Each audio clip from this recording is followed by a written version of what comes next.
Here's Golf to Go with Frank LaRosa. After a dedicated amateur playing career, Jim Fitzpatrick decided that the best and ideal way to stay near the game of golf was as an artist, playing golf's extraordinary places and scenery and players from all around the world. Jim has been painting golf for over 25 years and has established relationships with some of the legends of the game. Jim and I have been friends for 20 plus years, and Jim is one of the people who play the game. Jim, thanks for being with us today. Hey, thanks for having me. This is exciting. You know, you apparently thought initially that playing was going to be your entry to the game, and you had thoughts on a playing career.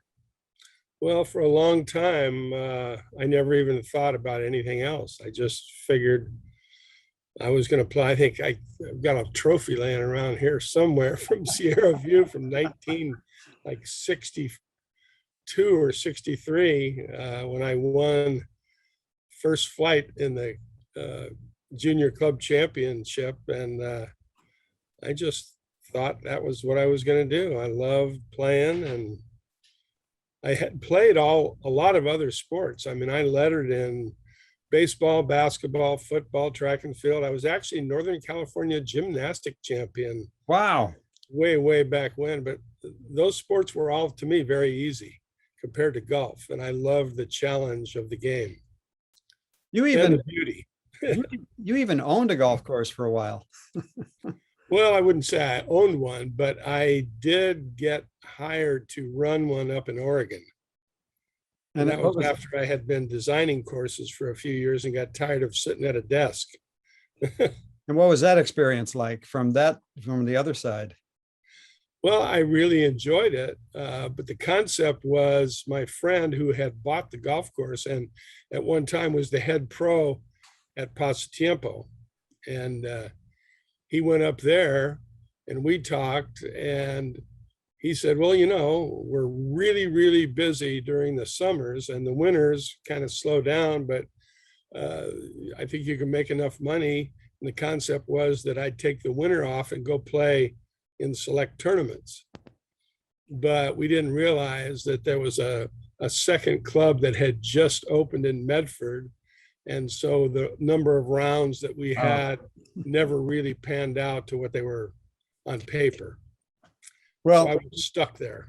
Well, you know, but today you're an internationally recognized golf artist, and you're the owner of the J. Fitzpatrick collection. Tell me about the J. Fitzpatrick collection. Well, I started thinking, what could I possibly do after I was stuck for something like 8 years in Medford, Oregon, playing the same 4 or 5 golf courses. I wanted to get out and about. And so I just thought in my mind, I made a little list. What could I possibly do that could get me involved in golf on a larger scale? And I thought, well, you know, I've always been drawing and painting things, and maybe I could do golf. So I checked with a bunch of friends in the business, and they said, well, there's nobody doing that kind of thing. So that might work out pretty good. So I basically quit my job and started painting and drawing, and thinking that maybe that would get me around. And I've been very lucky. I would say it got you around. Yeah, you've been all over the world painting golf courses and people. Which of those experiences kind of stand out as you know, kind of the top-notch ones? Well, there's really quite a few, and I think early on I was commissioned to do a painting of the Secretary of Augusta, who was the original Secretary of Augusta. Oh, wow. He was a guy that was Bobby Jones's, one of his closest friends. And he had won the Georgia State Amateur when he was 14. And he won the British Amateur, played on Walker Cup teams. I mean, he was an amazing guy. And by, you know, becoming friends with that group, I got invited back to Augusta. And when I was back there on a few occasions, just listening to all the even the caddies telling some of these stories, I just was in awe of all this stuff. And I I was hooked. And actually more recently, from all that and from being at tournaments with my artwork on display and showing things and having players walk up and tell me their stories, I've kind of adopted a thing I think a lot of people have heard, but they say a picture's worth 1,000 words, right? What if you don't know the words? So I've really come to love the stories and the history and everything. And this, it's basically, that's the spirit of the game. Jim, your ability to recall the stories I find fascinating, because I've been around a lot of incredible people in the world of golf, but I could mention a name or a golf course and you've got a story. But your ability to recall them and tell them, with such interest, I just really find fascinating. Well, it's kind of funny because as I've gotten older, they tell me that when you get to be my age, I'm 73, there's the two things that go, your memory, and then darn if I can remember the other thing, but okay. Well, I do have to look up some things from time to time because I forget them. But Carrie says, you can't remember anything except golf stories. That's not a bad thing. You've been around Billy Casper and I mean Doug. I mean the names just go on and on. Jack Nicklaus. Who which experience do you kind of treasure the most? You go, wow, that was really pretty cool. Well, that would be very, very difficult because there are so many of them. But one that just strikes me as being completely unique when you talk about, different. I'm going back for the first time to the British Open. And right now I can't even remember the year, but it was going to be Arnold's last. So when I figured that out, I said, I've got to be there. So I'm back there and I'm walking across a fairway and I noticed Barbara Nicholas coming towards me. We're in a fairway crossing and she goes, Jim. And I'm going, Barbara, how are you? And she says, wow. She said, this is your first British Open, isn't it? And I looked at her and went, Barbara, how do you do that? She says, well, I've never seen you here before. I mean, she is so astute. And I find it very interesting when you kind of study the lifestyle and so forth. These guys say, like Cameron Champ, the guy is undoubtedly a phenomenal player, but making this transition to playing on the tour, getting married, changing his club manufacturer, there's so many things that people don't realize that you have to deal with when your life is on the tour. Sure. And Barbara was unbelievable. I mean, she took care of every little tiny detail that didn't have to do with golf so that Jack could put his entire focus on the game. And boy, did that ever make a difference. I mean, it's just amazing. That's remarkable. You're known for your giclée paintings, and that's a special technique. Tell me about that. Well, when we first started out, they didn't even have that. I mean, everything was a lithograph, and lithographs are very expensive to produce because they make color separations, and then they make a separate plate for each of the four major colors. Mm-hmm. And then you print from that in a very expensive, big printing press. But so you're kind of stuck. You got one size and you got X number of prints. Well, now it's all done digital. And if some guy walks in the gallery and says, oh, I really like that piece, but I'd kind of like it bigger or smaller, we can do that. Whereas when they were all just lithographs, you were stuck with what you had because you certainly couldn't afford to spend $5,000 or $6,000 just to print one print at a different size for somebody. But as a giclée print, you can do that. The inks are incredible compared to the early times. And the other nice thing is we can print on paper or on canvas.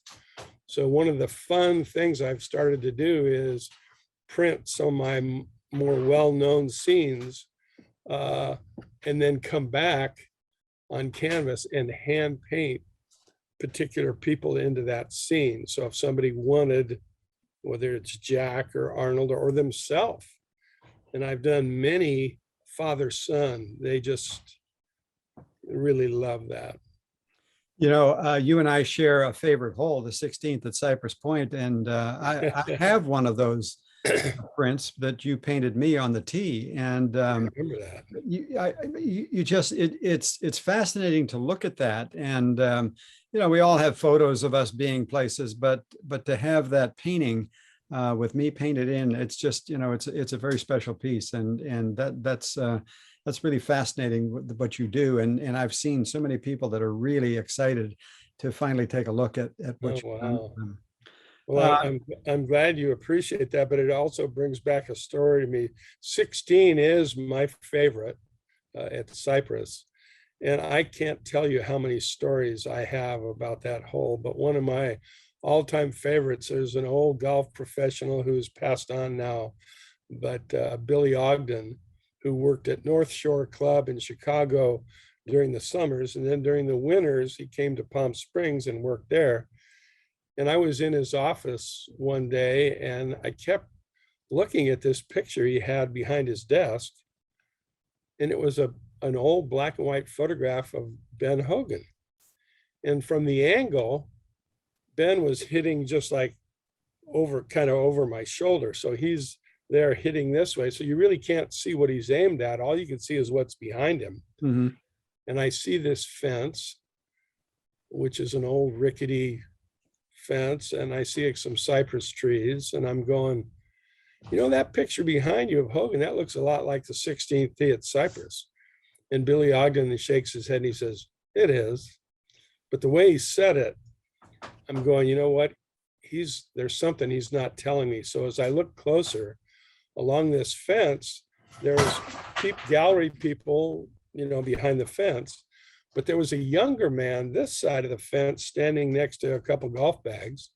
And as I looked carefully at that picture, and I looked at Billy, who was in his mid 60s at the time, I'm going, that young man there, is that you? And he goes, it is. And I said, oh my gosh, what's that? And he said, well, he says, I was a very young golf professional, and I just luck of the draw got picked to play with Mr. Hogan. Oh, wow. And he said Hogan had done an interview earlier that week stating that this was going to be his last Crosby. And because of that interview being in the paper, and his partner, you know, Bing's partner, his partner was Bing. So here's Hogan playing with Bing Crosby, and then this young nobody, Billy Ogden. And he said, on the putting green, Hogan walked up to him and says, young man, I understand we're going to play together today. He says, yes, sir. And he said, well, have a good round. He said, he never said another word to him. Hogan was down the middle on every hole and just into his concentration and focused. He says, but he got lucky and birdied 15. So Billy was on the tee on 16. And he turns around and looks at the gallery, and it's all of Bing Crosby's Hollywood friends and all these press people. And he says, you think Arnold had big galleries? We probably had 250, 300 people following just our group. And he said, so then I looked at the hole and I had no clue. He said, the wind was a little bit across us and into our face, and there was a little light misty rain. He said, I just had no clue what to hit, but I went, shoot, with all these people in them, I can't lay up. So he said, I took a driver and I hit that ball as hard as I could, and I knocked it in the middle of the green. So he said, walking back to his bag, he heard footsteps, and he looked down at his feet and behind him, and here's Hogan walking, and Hogan has an iron in his hand. And as he gets to his bag, he slams this iron in the bag and says, young man, that was the most dumbass shot I've ever seen. And he pulled out a driver, and Hogan knocked it about 10 feet. but he was going to lay up until this little punk kid knocked it on the green, and then he got shamed into having to go for it that he didn't really want to do. Not often you help Hogan with club selection. No, because he was known for a guy that had an absolute plan on how he was going to approach each shot and never wavered. But right. In this instance, he did.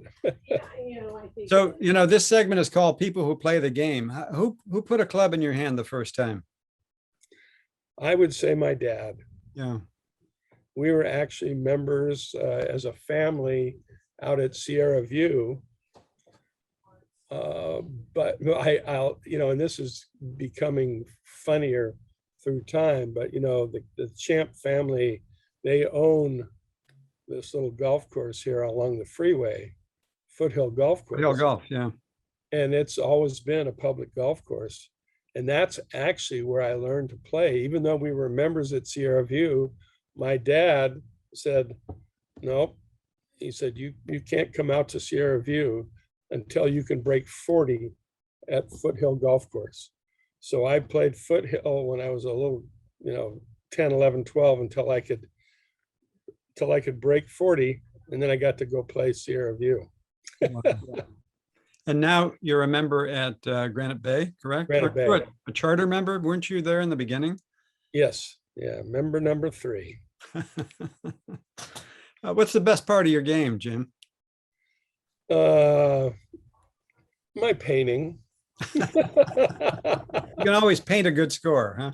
Right. No, well, I have kind of got this concept, and it's sometimes aggravating, but Bobby Jones had a saying way back when, in the 30s, 40s, I get probably more in the 40s. And he said, as these younger players came up hitting the ball so much further, he said, I don't care how far these young guys hit the ball. Still, the most important yardage in the game is just 6 inches. And of course, that's the 6 inches between your ears. Right. But I don't think people interpret it quite right, because it's not attitude. It's really course management.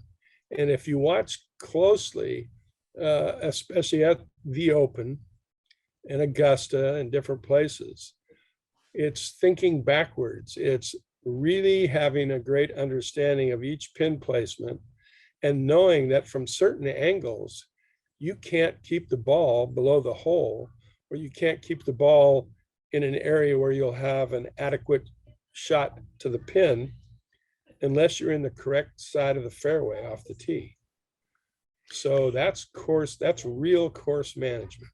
Well, and certainly when most of us learn the game, it's like, well, I'm going to hit this driver, and then I'm going to hit the longest club I can to get as close to the hole as I can. And as you say, sometimes that just gets you in trouble. Well, you mentioned that I knew Billy Casper quite well, and a lot of people don't remember this, but when he won the U.S. Open at Wingfoot, there was a par 3 there that was not super long, but medium length. And Billy laid up every day on that par 3 and knocked the ball short of the green, because he said back where they put the pin, the green is very narrow and there's a deep bunker on one side and thick, heavy grass on the other side. So if you miss one way or the other, you're going to make a bogey or a double. He says, but if you lay up to the low part of the green front and have an uphill chip, he made a par 4 days in a row. That's pretty smart. You mentioned Billy, and you and I shared a great experience one day.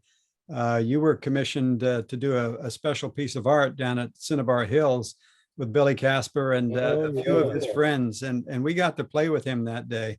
And what was it? Tony Jacklin and Doug Sanders and Bob Golby and Bob Golby, yeah, and I'm blanking on the others, but what an experience that was. I remember when you had brought in your piece of art, and each of those gentlemen came in to autograph them, and the stories. I'm like a fly on the wall listening to the stories that they're telling each other, and that was just what a fascinating day that was.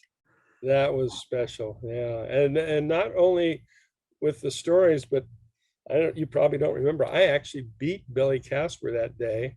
Yes, I do. I never wanted to ever play with him again because I knew I'd never do it again.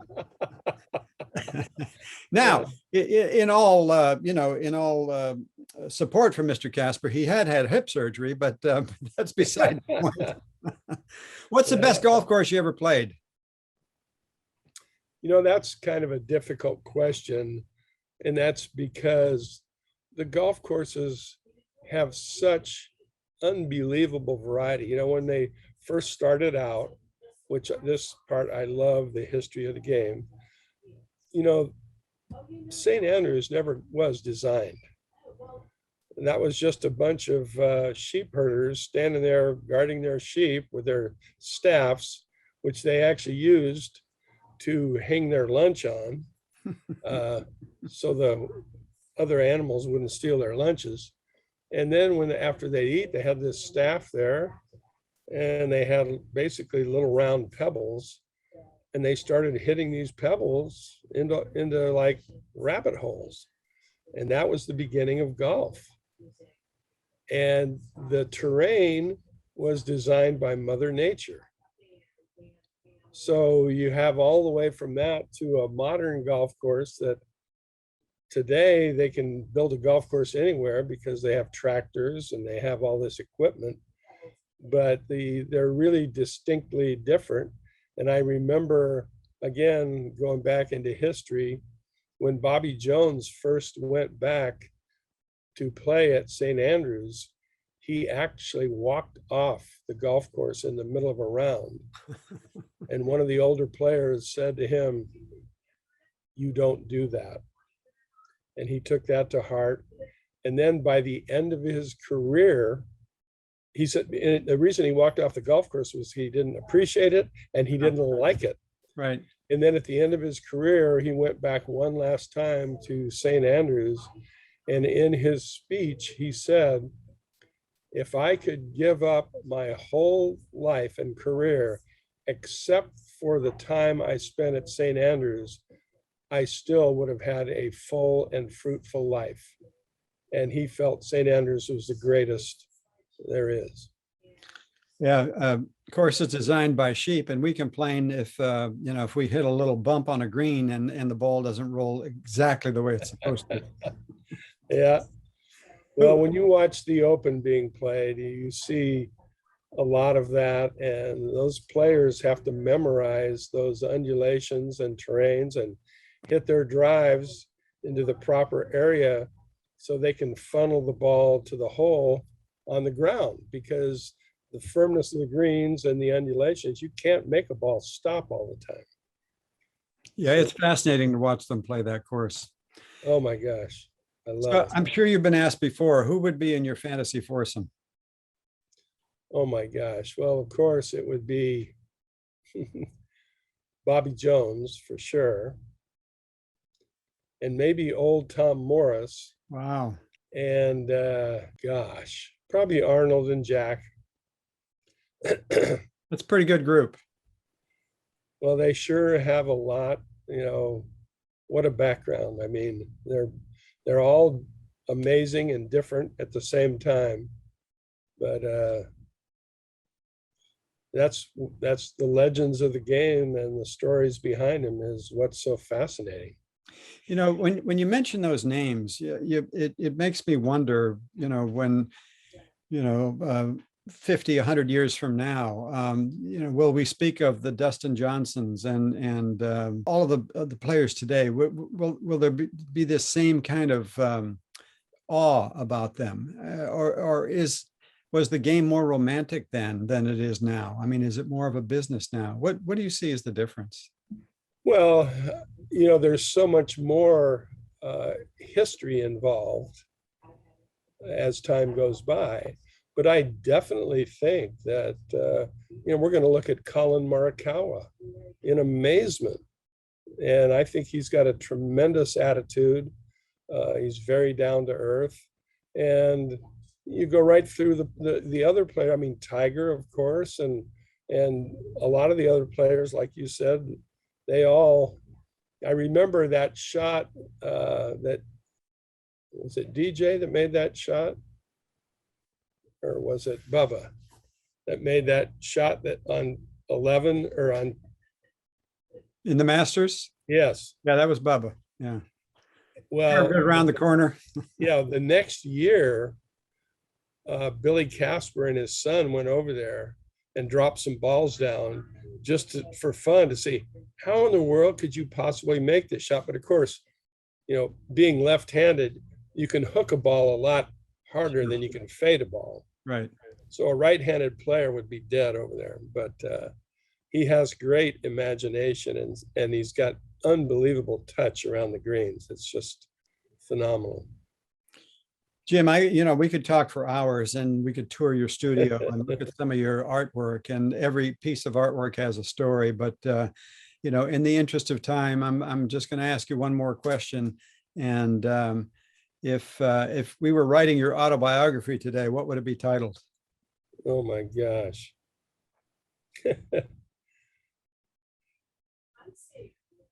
Probably, what if you don't know the words? I think that's perfect.